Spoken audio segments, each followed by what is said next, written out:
Welcome. I'm Lance Simons, and this is a place where we take a thoughtful and encouraging look at faith, scripture, life, purpose, and the everyday walk of following Jesus. My heart is to share biblical truth in a way that is clear, honest, and practical, especially for people who want to grow closer to God without getting lost in pressure, performance, or religion that feels heavier than what Jesus intended. I'm glad you're here today. Today, I want to spend a few minutes looking at one of Jesus' most powerful and personal teachings, the parable of the talents. You'll find it in Matthew chapter 25. This parable is often misunderstood because people immediately think it is only about money. Money is part of the story, but what Jesus is really teaching is something much deeper. He is teaching about stewardship, responsibility, faithfulness, and what we do with the life God has placed in our hands. Jesus begins by describing a man who is going on a journey. Before he leaves, he calls his servants together and entrusts his wealth to them. To one servant he gives 5 talents, to another he gives 2 talents, and to another he gives 1 talent. Then the master leaves. One of the first things we notice is that the servants receive different amounts. Not everyone receives the same thing. Jesus even tells us why. The master gives to each servant according to his ability. That tells us something important right away. God does not give everyone the same assignments, the same opportunities, or the same responsibilities. Some people seem to have more influence, more resources, or more visible gifts. Others may have quieter roles that seem smaller on the surface, but the story is not really about who received more.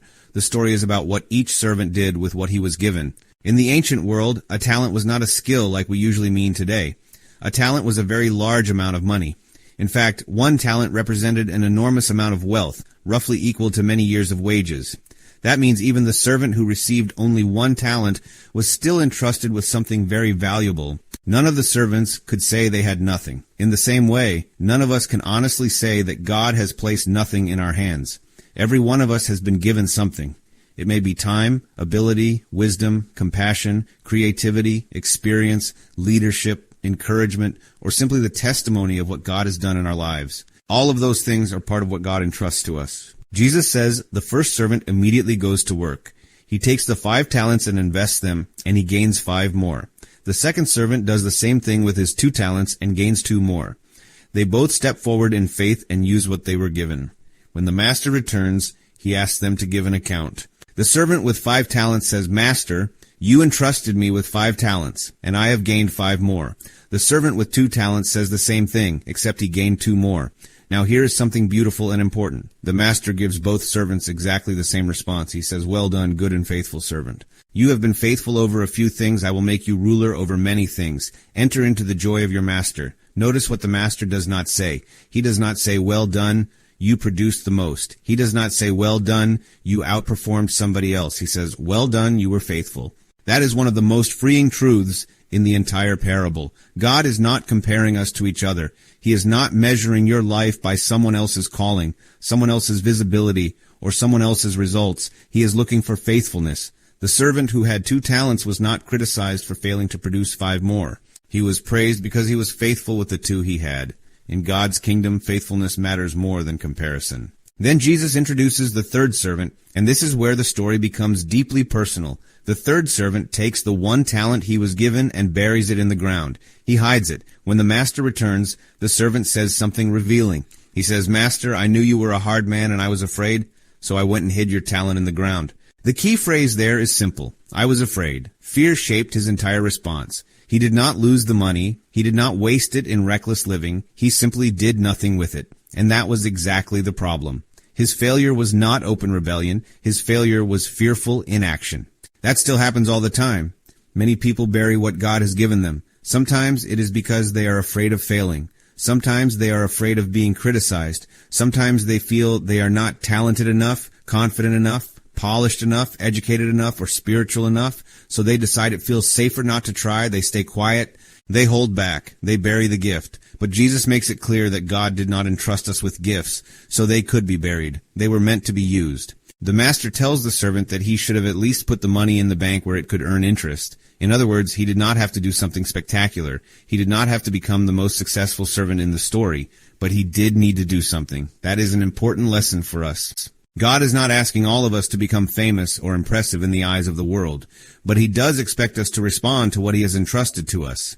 Faith means stepping forward with what we have, even when it feels small. There's another powerful detail in the Master's words. He says, "You have been faithful over a few things." Think about that. 5 talents was an enormous amount of wealth, yet the Master calls it a few things. Compared to the fullness of God's kingdom and eternity, even our biggest responsibilities in this life are still small. This life is preparation. Faithfulness in small things reveals the condition of the heart, and God values faithfulness more than visible success. So what was Jesus teaching through this parable? He was teaching that God entrusts each person with something valuable. He was teaching that faithfulness matters more than comparison. He was teaching that fear can cause us to bury what God intended us to invest. And he was teaching that while we wait for the Master to return, we are meant to live actively and purposefully, using what God has given us for his kingdom. The question this parable leaves us with is simple, but it is very personal. What has God entrusted to you? Your time, your gifts, your experiences, your influence, your story, your opportunities. And the deeper question is this: are you investing those things, or are you burying them? Because one day every believer hopes to hear the same words from the Master. "Well done, good and faithful servant." Before we close today, I want to mention something that connects directly to this idea of living faithfully without carrying unnecessary pressure. I wrote a book called Purpose Without Pressure, Returning to the Easy Yoke of Jesus. In it, I talk about how many believers feel weighed down trying to live the Christian life when Jesus actually invited us into something lighter, freer, and rooted in grace. If that sounds meaningful to you, you can find the book on Amazon and at whidbeymedia.com. And as always, thank you for listening to The Lance Simons Show. I'm Lance Simons, and I truly appreciate you spending this time with me. If this study encouraged you, share it with someone who may need it. Until next time, keep seeking truth, keep growing in faith, and keep walking with Jesus in a way that is faithful, steady, and full of hope. Thanks for listening.